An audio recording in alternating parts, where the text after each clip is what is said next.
Thank you, I love you, sorry. Daily ಲೈಫ್ನಲ್ಲಿ ಪ್ರತಿಯೊಂದು ಮೈಕ್ ಥ್ಯಾಂಕ್ಸ್ ಅಪ್ಪ, ಮನಸ್ಸಲ್ಲಿ ಥ್ಯಾಂಕ್ಸ್, ಇಷ್ಟು ಮಂದಿಗೆ ಒಂದು ಹೇಳೋ ಅವಕಾಶ ಕೊಡಿದೆ, thank you, I love you. Sorry sorry sorry, pen ಕೆಲ ವಿಷಯ ವಸ್ತು ಅಟ್ಲೀಸ್ಟ್ ಇದರಿಂದ ಸುಮಾರು ಕೆಲಸ ತಗೋ, ಸಾರಿ ಸಾರಿ, ನಾನು ಮಾಡ್ತೀನಿ ಈ ಕೆಲಸ, ನಾನು ಮಾಡ್ತೀನಿ. ಪ್ರತಿಕ್ಷಣ ಆತನ ಅಂದರೆ ನೀವು ಅಡಿಗೆ ಮಾಡ್ತಿದ್ರೆ ಒಂದು ಸೌಟ್ ಇತ್ತು,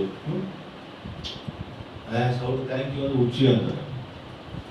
ಸೌಟ್ ಇಲ್ಲಾದ್ರೆ ನೀವು ಒಳ್ಳೆ ಅಡಿಗೆ ಮಾಡೋಕ್ಕಾಗುತ್ತಾ? ಅದು ಥ್ಯಾಂಕ್ಸ್ ಹೇಳೋದ್ರೆ ನೀವು ಏನಾದರೂ ಗಂಟು ಹೋಗುತ್ತಾ? Make it habit. ಒಂದು ಒಳ್ಳೆ ಪಲ್ಯ ಮಾಡಲಿಕ್ಕೆ ಒಳ್ಳೆ ಹೆಲ್ಪ್ ಮಾಡಿದೀಯಾ, ಥ್ಯಾಂಕ್ ಯು, ಮನಸ್ಸಲ್ಲಿ ಉಂಟು.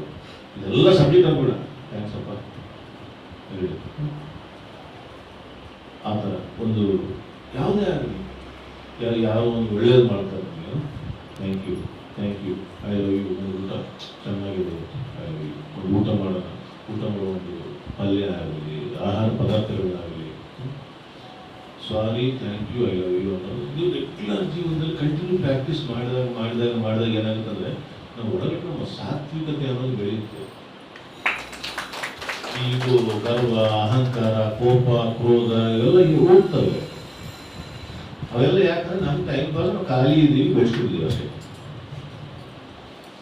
ಸಿಂಪಲ್ ಸೈಕಾಲಜಿ ನೋಡ್ರಿ.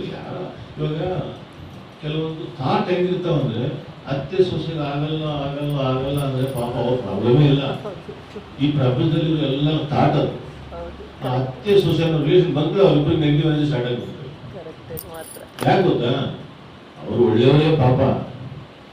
ಈ 700 ಜನ ಇದಾರಲ್ಲ, ಆ ನೆಗೆಟಿವ್ ಥಾಟ್ ಆ ರಿಲೇಷನ್ ಬಂದಾಗ ಹಾಳಾಗುತ್ತೆ. ಅದೇ ಹೆಣ್ಣು ಆ ಕಡೆ ಮಗಳನ್ನ ಚೆನ್ನಾಗಿರ್ತಾನೆ, ನಿಜವಾಗ್ಲೂ ರಾಕ್ಷಸ ಆಗಿದ್ರೆ ಯಾರನ್ನ ಚೆನ್ನಾಗಿ ನೋಡ್ಬಾರ್ದು. ಒಂದು ಅತ್ತೆ ಆಗಿರಲಿ, ಸೊಸೆ ಆಗಿರಲಿ, ಆ ರಿಲೇಷನ್ ಬಂದ ಕೂಡಲೇ ಯಾಕಲ್ಲಿ ಡಿಸ್ಟರ್ಬೆನ್ಸ್ ಶುರುವಾಗ್ತಾವಂದ್ರೆ ನಮ್ಮ ಪ್ರಪಂಚದಲ್ಲಿ, ನಮ್ಮ ಕಲ್ಚರ್ನಲ್ಲಿ ಹಳೆ ಕಾಲದ ಬೆಳ್ಕೊಂಡು ಬಂದ್ಬಿಟ್ಟಿದ್ದು ಆ ನೆಗೆಟಿವ್ ಥಾಟ್, ಯೋಚನೆ ಯೋಚನೆ ಯೋಚನೆ ಯೋಚನೆ ಯೋಚನೆ ಆ ಯೋಚನೆ ಅನ್ನೋದು ಅಲ್ಲಿ ವರ್ಕೌಟ್ ಮಾಡುತ್ತೆ. ಅವ್ರಿಬ್ರದ್ದೇನು ತಪ್ಪಿಲ್ಲ ಪಾಪ. ಅದಕ್ಕಾಗಿ ಯಾರ ಬಗ್ಗೆ ನೆಗೆಟಿವ್ ಯೋಚನೆ ಮಾಡಬೇಡ ನೀವು. ಒಂದು ಹುಡುಗ ಭಯ, ನಾಳೆ ಏನಾಗುತ್ತೋ ಭಯ, ಒಟ್ಟು ತಿಂಗಳು ಏನಾಗುತ್ತೋ ಭಯ, ಶುಗರ್ ಬರುತ್ತೇನೋ, ಶುಗರ್ ಬಂದ್ಮೇಲೆ ಶುಗರ್ ಹಾಕೊಂಡು ತಿಂದ್ರೆ ಸಾಯ್ತೀವಿ ಅನ್ನೋ, ಅವೆಲ್ಲ ಯಾಕೆ ಬರ್ತಾ ಇದ್ದಾವೆ? ರೋಗ ಬರುತ್ತೇನೋ, ರೋಗ ಯಾಕೆ ಬರ್ತಾ ಇದೆ? ಸಾಲ ಆಗುತ್ತೇನೋ, ಸಾಲ ಪಕ್ಕದ ಮನೆಯಲ್ಲಿ ಬಂದು ಹೊಡಿತಾನೇನೋ, ಮರ್ಯಾದೆ ಬೆಳಿತಾನೇನೋ, ಅಷ್ಟು ಪರಿಸ್ಥಿತಿ ಯಾಕೆ ತಂದ್ಕೊಂಡಿದ್ದೀವಿ? ಇದು ಕರೆಕ್ಟ್ ಡಿಸಿಷನ್ ತಗೊಂಡಿಲ್ಲ ತಾನೆ? ಇದು ಯಾಕೆ ಡಿಸಿಷನ್ ತಗೊಂಡಿಲ್ಲ? ನೀವು ಗುರುಗಳ ಜೊತೆ ಇಲ್ಲ, ಅದು ಇಷ್ಟಪಟ್ಟು ನಾಟಕ ಮಾಡ್ತಾ ಇದೆ. ಇವನು ನಮ್ಮ ವರ್ಕರ್ ಇದ್ದಾನಲ್ಲ, ಇವನು ನಮ್ಮ ಸೆಕ್ರೆಟರಿ. ಈ ನನ್ನ ಮಗ ಹುಚ್ಚು, ಓನರ್ ಸರಿ ಇಲ್ಲ, ನಾವು ಓನರ್ ಸರಿ ಇಲ್ಲ. ಗುರುಗಳು ಮತ್ತೆ 2 ಸೋಮವಾರಗಳ ಬಿದ್ದಿದ್ವಲ್ಲ, ಇವನು ಕೇಳೋರು ಯಾರು ಇಲ್ಲ. ನನ್ನ ಮಗ ಇಚ್ಛೆ ಪಟ್ಟು ನಾಟಕ ಮಾಡ್ತಾ ಇದ್ದಾನೆ. ಅವನ ಇಚ್ಛೆ ಬಂದಂಗೆ ಮಾಡ್ತಾನೆ. ಸಫರ್ ಆಗೋದು ಯಾರು? ಓನರೇ. ಯಾಕೆ? ಓನರ್ ಗುರುಗಳ ಹತ್ರ ಇಲ್ಲ, ಮಲಗಿದ್ದು ನಾವು ಸೋಮಾರಿಯಾಗಿ. ಗುರುಗಳು ನಮ್ಮ ಒಳಗಿದ್ರೆ ಅವನೇ ನೋಡ್ಕೊಂಡ್ರೆ ಬಂದು ಮಲಗಿದ್ದಾನೆ. ಗುರುಗಳು ಇವಾಗ ಸೋಮಾರಿ ಆಗ್ತದೆ ಬಿಡುತ್ತೆ, ಅವ್ರು ಗುರುಗಳು ಅವ್ರ ಕೆಲಸ ಮಾಡ್ಕೊತಿದ್ದಾರೆ. ಇವನು ಬಿಟ್ಟು ಹೋದ್ರೆ ಇವ್ರು ಇರಲ್ಲ, ಇವ್ನ ಜೊತೆ ಇರ್ಬೇಕಂತೇಳಿ. ಅದು ಇವನೇನು ಮಾಡ್ತಿದ್ದಾನಲ್ಲ, ಅವನು ಹುಚ್ಚುಚ್ಚಾಗಿ ಓಡಾಡ್ತಿದ್ದಾನೆ. ನಿಮ್ಗೆಲ್ಲ ಪ್ರಾಬ್ಲಮ್ ಅವನೇ ತರ್ತಾ ಇರೋದು. ಇವ್ನು ಕರೆಕ್ಟಾಗಿ ಡಿಸಿಷನ್, ನೀನು ಎಚ್ಚರವಾಗಿದ್ರೆ, ನಿದ್ದೆಯಲ್ಲಿ ಕೂಡ ಎಚ್ಚರವಾಗಿದೆಯಾ ಅಂತ ಕೇಳ್ತಾರೆ. ನಿದ್ದೆಯಲ್ಲಿ ಎಚ್ಚರವಾಗಿದೆಯಾ? ನಿದ್ದೆಯಲ್ಲಿ ಕೂಡ ಎಚ್ಚರ ಇರ್ಬೇಕು ನೀವು ಮಾಡೋ ಯೋಚನೆ ಎಲ್ಲದರ ಬಗ್ಗೆ. ನಿದ್ದೆ ಮಾಡಬೇಕಾದ್ರೂ ಕೂಡ ಅವ್ರಿಗೆ ಎಚ್ಚರವಾಗಿರ್ಬೇಕು, ಕಾನ್ಶಿಯಸ್ ಆಗಿರ್ಬೇಕು ನಾವು ಸ್ಲೀಪ್ನಲ್ಲಿ ಕೂಡ. ಎಲ್ಲ ಸೈಂಟಿಫಿಕ್ ರೀಸನ್ ಏನು? ನೀವು ಯೋಚನೆ ಬೇಕಾದ್ರೆ ಟೆಸ್ಟ್ ಮಾಡ್ರಿ. ಅವರು ಮಹಾನುಭಾವರು ಹೇಳಿದ್ರು ನಾವು ಎಲ್ಲ ಆಕ್ಸೆಪ್ಟ್ ಮಾಡ್ಕೊಂಡು ಯಾಕೆ ಹೋಗ್ಬೇಕಂದ್ರೆ, ಒಂದು ಕಾನ್ಸೆಪ್ಟ್ ಅವ್ರು ಹೇಳ್ತಾ ಇದ್ದಾರೆ ಅಂದ್ರೆ ವಿಶ್ವ ಕಲ್ಯಾಣಕ್ಕಾಗಿ, ವಿಶ್ವ ಪ್ರೇಮಿ ಅವರು ಎಲ್ಲ ರೀತಿಯಲ್ಲಿ ರಿಸರ್ಚ್ಗಳು ಆದ್ಮೇಲೆ ಭೂಮಿ ಮೇಲೆ ಆ ವಿಷಯ ತಗೊಂಡು ನಾವು ಹೇಳ್ತಾರೆ ಅವರು. ಅದ್ರ ಬಗ್ಗೆ ಯೋಚನೆ ಮಾಡೋ ಅವಶ್ಯಕತೆ ಇಲ್ಲ. ನೀವು ನೋಡಿ, ಯಾವಾಗಾದ್ರೂ ನೀವು ಉಸಿರಾಟ ಗಮನಿಸ್ತಾ ಕೂತ್ಕೊಳ್ರಿ, ನಿಮ್ಮ ಮೈಂಡಲ್ಲಿ ಏನಾದ್ರು ಯೋಚನೆ ಬರ್ತಾವ? ಬರೋದೇ ಇಲ್ಲ, ಸಾಧ್ಯನೇ ಇಲ್ಲ. ಸೈನ್ಸ್, ನೀವು ಉಸಿರಾಟ ಯಾವಾಗ ನೋಡ್ತಾ ಇರ್ತೀರೋ ಮೈಂಡ್ ಫಸ್ಟ್ ಕ್ಲಾಸಲ್ಲಿ ಎಷ್ಟು ತಗೊಳುತ್ತೆ, ಅದು ಒಳ್ಳೆ ಡಿಸಿಷನ್ ತಗೊಳುತ್ತೆ. ಒಂದು ನಿರ್ಣಯ, ಒಂದು ಸಾಲ ತಗೋತೀವಿ, ಯಾಕೆ ತಗೋತೀವಿ, ಏನು ತಿನ್ನಬೇಕು, ಯಾವ ಥರ ತಿನ್ನಬೇಕು, ಎಷ್ಟು ತಿನ್ನಬೇಕು, ಈ ಶರೀರಕ್ಕೆ ಏನು ಬೇಕು ಅನ್ನೋದು ಪರ್ಫೆಕ್ಟ್ ಡಿಸಿಷನ್ ಇರುತ್ತೆ. ಅದು ನೀವು ಕರೆಕ್ಟಾಗಿ ತಿಂದಾಗ ನಿಮ್ಗೆ ಯಾವ ರೋಗ ಬರಲ್ಲ. ಎಷ್ಟು ತಿನ್ನಬೇಕು, ಯಾವಾಗ ತಿನ್ನಬೇಕು, ಏನು ತಿನ್ನಬೇಕು ತಿಂದಾಗ ಪರ್ಫೆಕ್ಟಾಗಿ ಇರ್ತದಾನೆ ನಿಮ್ಗೆ ಹೆಲ್ತಲ್ಲ. ಸಿಕ್ಕಾಪಟ್ಟಿ ತಿನ್ನೋದು, ರೋಗ ತಗೊಳ್ಳೋದು ಅವೆಲ್ಲ ಯಾಕೆ? ಹಾಗಾಗಿ ನಾನು ಹೇಳ್ತೇನೆ ಅಂದರೆ ನಿಮ್ಮ ಗುರುಗಳ ಜೊತೆ ಇರ್ತೀವಿ, ಕಂಟಿನ್ಯೂಸ್ ಯಾವಾಗಲೂ ಸಂಕಲ್ಪ ಗಟ್ಟಿಯಾಗಲಿ. ನಿಮ್ಗೆ ಏನು ಬೇಕು? ನನ್ನ ಮಕ್ಕಳು ಚೆನ್ನಾಗಿ ಓದ್ಬೇಕಾ? ನನ್ನ ಮಕ್ಕಳು ಚೆನ್ನಾಗಿ ಓದ್ಬೇಕಂದ್ರೆ ಏನು? ಅವ್ರ ಸಲುವಾಗಿ ನೀನು ಸಂಕಲ್ಪ ಮಾಡಬೇಡ. ನಿನ್ನ ಜವಾಬ್ದಾರಿ ನೀನು ಕರೆಕ್ಟಾಗಿ ಓಡ್ಬೇಕು. ಮಕ್ಕಳು ಓದ್ಬೇಕಂದ್ರೆ ನೀನು ಧ್ಯಾನ ಮಾಡಿ ನನ್ನ ಮಗ MBBS ಡಾಕ್ಟರ್ ಆಗಬೇಕಂದ್ರೆ ಆಗೋಲ್ಲಮ್ಮ. ನಿನ್ನ ಜವಾಬ್ದಾರಿ ಏನು? ನಿನ್ನ ಮಗ MBBS ಓದ್ಬೇಕಂದ್ರೆ ನೀನೇನು ಜವಾಬ್ದಾರಿ ಮಾಡಬೇಕು?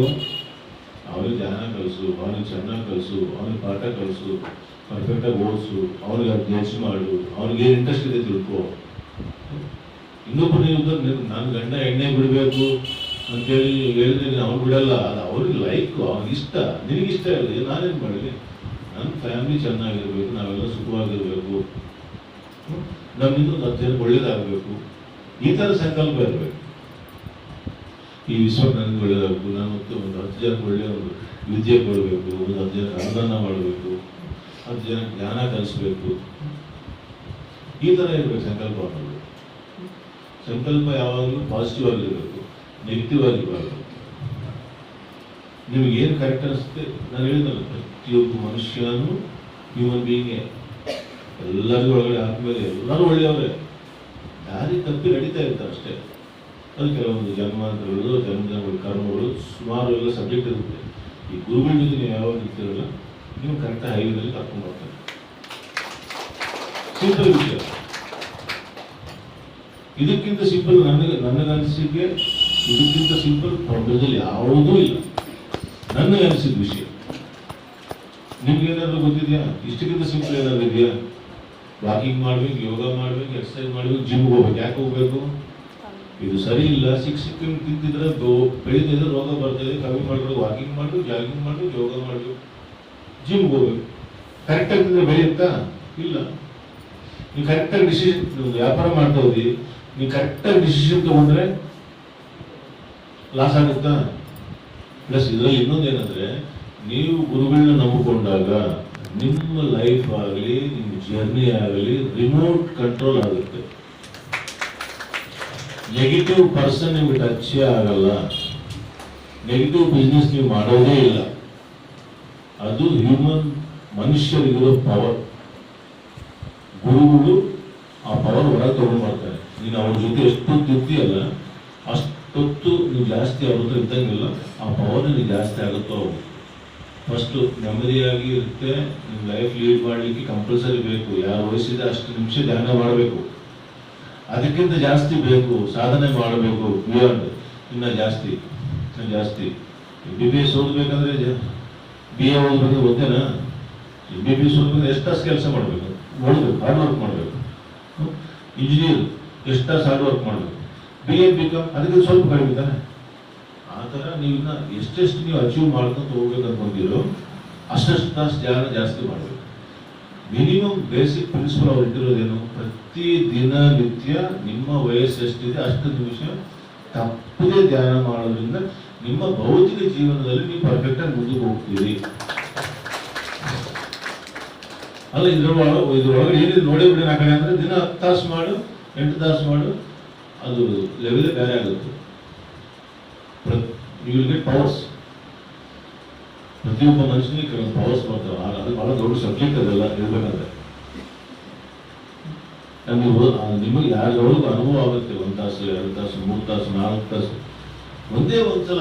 ಸಾಮಾನ್ಯವಾಗಿ ಎಲ್ಲರೂ ಧ್ಯಾನ ಮಾಡ್ತೀನಿ ಅಂತ ನಮ್ಮ ಮನುಷ್ಯರಿಗೆ ಇರೋದು ಏನಂದ್ರೆ ಕಾನ್ಸಂಟ್ರೇಷನ್ ಬರಲ್ಲ.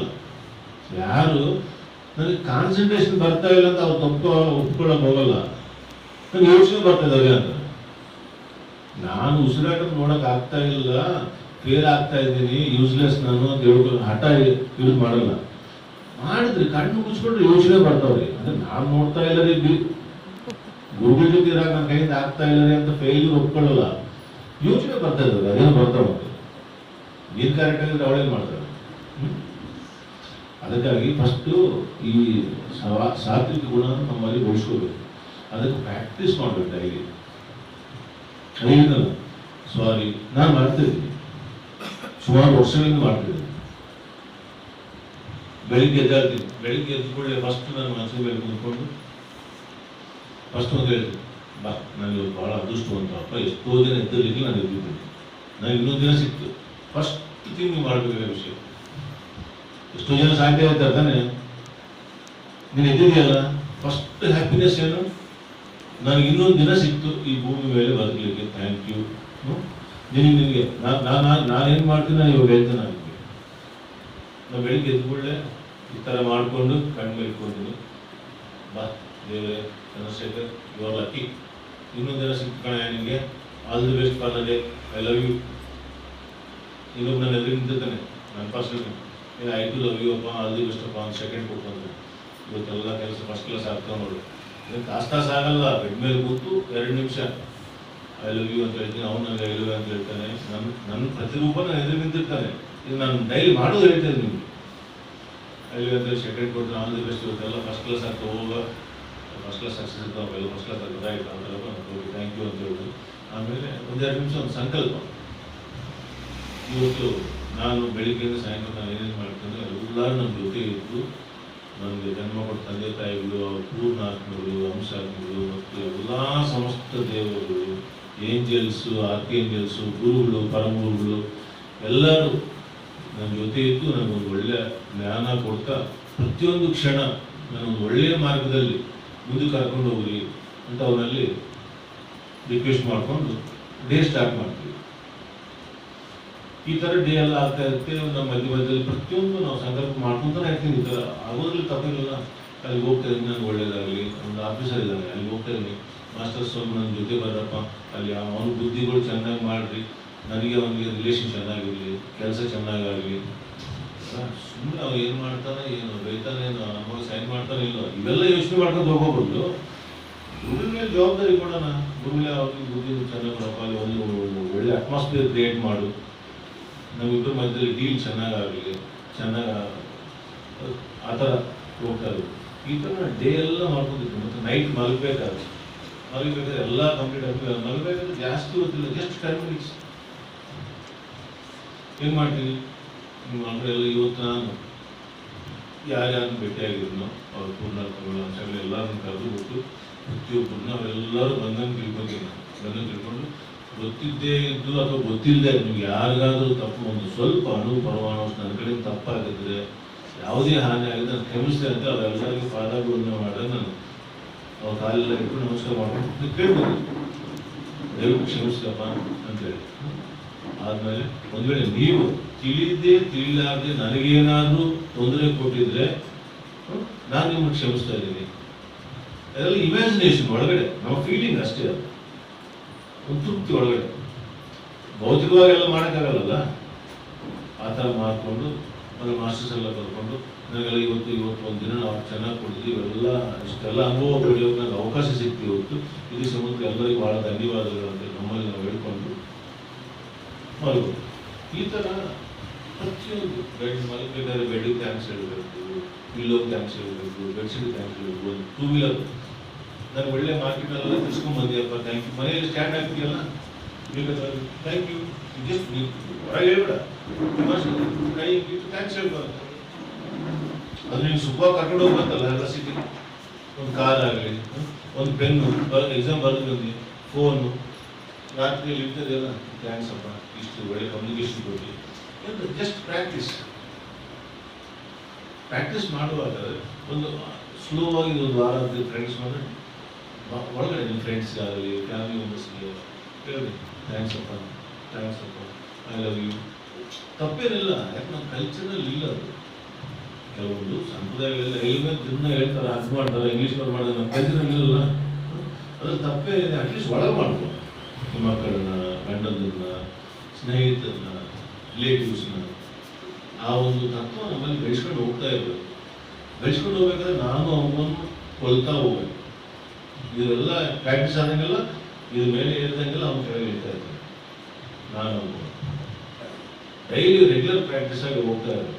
ಈ ಒಂದು ಮಾನವತ್ವದ ಗುಣಗಳನ್ನು ನಾವು ಬೆಳೆಸ್ಕೊಂಡು ಹೋಗ್ಲಿಕ್ಕೆ ರೆಸಿಸ್ಟೆನ್ಸ್ ಪವರ್ ಬೇಕು. ಅದಕ್ಕಾಗಿ ಧ್ಯಾನ ಮಾಡಬೇಕು. ಸಿಂಪಲ್ ಬಹಳ ಸಿಂಪಲ್ ಮತ್ತು ಅದಕ್ಕೆ ಯಾರಿಗಾದ್ರು ಯೋಚನೆ ಮಾಡಬೇಕು. ಇನ್ನೊಬ್ರು ಹೇಳ್ಬೇಕಾ, ಆಯ್ತು ಗೊತ್ತಿದ್ದಿಲ್ಲ ಏನಾಯ್ತು, ನೀವು ಮಾಡಿ ಪ್ರಾಕ್ಟೀಸ್ ಮಾಡಿ. 10 ಮಂದಿಗೆ ಹೇಳಲಿಕ್ಕೇನೆ ಪ್ರಾಬ್ಲಮ್ ಇದೆಯಾ? ಇದ್ರೇನಾದ್ರೂ ಪ್ರಾಬ್ಲಮ್ ಇದೆಯಾ? ಧರ್ಮ ಇದೆಯಾ? ಧ್ಯಾನ ಅಂದರೆ ಹಿಂದೂಗಳನ್ನೇ ಮಾಡಬೇಕಾ? ಮುಸ್ಲಿಮಾನ್ ಉಸಿರಾಡ್ತಾ ಇಲ್ವಾ? ಕ್ರಿಶ್ಚಿಯನ್ಸ್ ಉಸಿರಾಡ್ತಾ ಇಲ್ವಾ? ಅದಿಲ್ಲಂದ್ರೆ ಯಾವುದು ನೀನೇನಾದ್ರೂ ಮಾಡಕ್ಕೆ ಹೇಳ್ತಿದೆಯಾ? ಹಿಂದೂಗಳನ್ನ ಚರ್ಚ್ಗೆ ಹೋಗೋದು ಹೇಳ್ತಾ ಇಲ್ಲ, ಚರ್ಚ್ಗಳನ್ನ ನಮಾಜಿಗೆ ಬರ್ಲಿಕ್ಕೆ ಹೇಳ್ತಾ ಇಲ್ಲ. ಏನು ಹೇಳ್ತದೆ? ನಿನ್ನ ಉಸಿರಾಟ ನೀನು ನೋಡು. ಎಲ್ಲರ ಜೊತೆ ಇದ್ದಾನೆ ಉತ್ತಮವಾದ ಗುರು, ಅವನೇ ನಮ್ಮ ಉಸಿರು. ಇನ್ನೊಬ್ರು ಹೇಳ್ಬೇಕು. ಇವಾಗ ಏನಂದ್ರೆ ನಮ್ಮ ಇಲ್ಲಿ ನೆಗೆಟಿವ್ ಯಾವ ಥರ ಆಗಿದೆ ಅಂದ್ರೆ, ಯೋಗ ಅಂದ್ರೆ ಹಿಂದೂ ಮಾಡೋದಾಗ್ಬಿಟ್ಟಿದೆ. ಜನರು ತಪ್ಪೇನಿಲ್ಲ, ಇವು ದಡ್ರು ಇವ್ರಿದ ಇವ್ನು ಇಚ್ಛೆ ಪಟ್ಟ ಹುಚ್ಚುಚ್ಚಾಗಿ ಆಟ ಆಡ್ತಿದ್ನಲ್ಲ, ಯಾವ ಏನು ಹೇಳಿದ್ರೆ ಅದಕ್ಕೆ ಹೇಳ್ತಾನೆ. ಯಾವನೋ ದಡ್ಡ ಒಬ್ರು ಹೇಳ್ತಾನೆ ಮಾಡ್ಬೇಡ್ರಲ್ಲಿ ಯೋಗ ಹಿಂದೂಗಳು ರೈಟ್, ಇವ್ರು ಒಪ್ಕೊಂಬಿಟ್ಟು. ಯಾಕಂದ್ರೆ ಇವ್ರು ಸರಿ ಇಲ್ಲಲ್ಲ, ಇವ್ರು ಗುರು ಜೊತೆ ಇಲ್ಲ, ಇವ್ರು ಹುಚ್ಚುಚ್ಚಾಗಿ ಆಟ ಆಡ್ತಾನೆ, ಯಾವ ಏನು ಹೇಳಿದ್ರೆ ಅದಕ್ಕೆ ಹೇಳ್ತಾನೆ. ಎಲ್ಲ ನಾವು ಕ್ರಿಯೇಟ್ ಮಾಡ್ಕೊಂಡಿರೋ. ಅಲ್ಟಿಮೇಟ್ ನಾನು ಹೇಳ್ತೀನಿ, ನಾನು ಯಾಕೆ ಇದಕ್ಕೆ ಇಂಪ್ರೆಸ್ ಆಗಿದ್ದೀನಿ ಅಂದರೆ, ಯಾವ ಧರ್ಮ ಯಾವ ಪ್ರಪಂಚದಲ್ಲಿ ಬೇಕಾದ ಮನುಷ್ಯ ಎಲ್ಲ ಜೊತೆ ಗುರು ಒಬ್ಬನೇ, ಅಲ್ಟಿಮೇಟ್ ಒಂದೇ. ನೀವು ನಿಮ್ಮ ಗುರುವಿನ ಜೊತೆ ಇದ್ರೆ ನಿಮ್ಮ ಬುದ್ಧಿ ಚೆನ್ನಾಗಿರುತ್ತೆ. ಯಾವುದೇ ಧರ್ಮ ಆಗಿರಲಿ, ಏನೇ ಆಗಿರಲಿ, ನಾನು ಎಲ್ಲರಿಗೆ ಅದು ತಿನ್ಬೇಡ ಇದು ತಿನ್ಬೇಡ ಅದು ಇದು ಹೇಳಲ್ಲ. ನೀವು ಕರೆಕ್ಟಾಗಿ ಇದ್ರೆ ತಾನೇ ನೀವೆಲ್ಲ ಕರೆಕ್ಟಾಗಿ ಮಾಡೋದು. ಮತ್ತೆ ಡೌಟ್ಸ್ ಏನಾದ್ರು ಕೇಳ್ಬೋದು. ನಾನು ಇನ್ನೊಂದು ಪ್ರಾಕ್ಟಿಕಲ್ ಆಗಂತ ಈಗ ಯಾಕೆ ಹೇಳಿದ್ರೆ, ಸಾಮಾನ್ಯವಾಗಿ ಎಲ್ಲರಿಗೆ ಇರೋದು 99% ಫೈನಾನ್ಷಿಯಲ್ ಪ್ರಾಬ್ಲಮ್ಸು, ಹೆಲ್ತ್ ಪ್ರಾಬ್ಲಮ್ಸ್.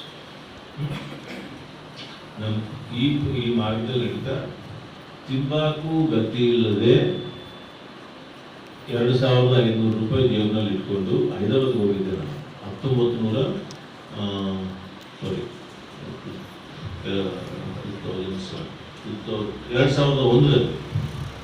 2500 ರೂಪಾಯಿ ಜೇಬಿನಲ್ಲಿ ಇಟ್ಕೊಂಡು ಸೂಸೈಡ್ ಮಾಡಬೇಕಾ, ಸಾಯ್ಬೇಕಾ, ಏನು ಮಾಡಬೇಕು ಗತಿ ಇಲ್ಲ ಅನ್ನೋ ಪೊಸಿಷನಲ್ಲಿ ಈ ಮೆಡಿಟೇಷನ್ ಮಾಡಿದ್ಮೇಲೆ ಅವ್ರು ಯಾಕೆ ಮಾಡಬೇಕು, ಯಾವುದೋ ಒಂದು ಮಾಡೋದಂತ ಹೈದರಾಬಾದ್ಗೆ ಹೋಗಿದ್ದೆ.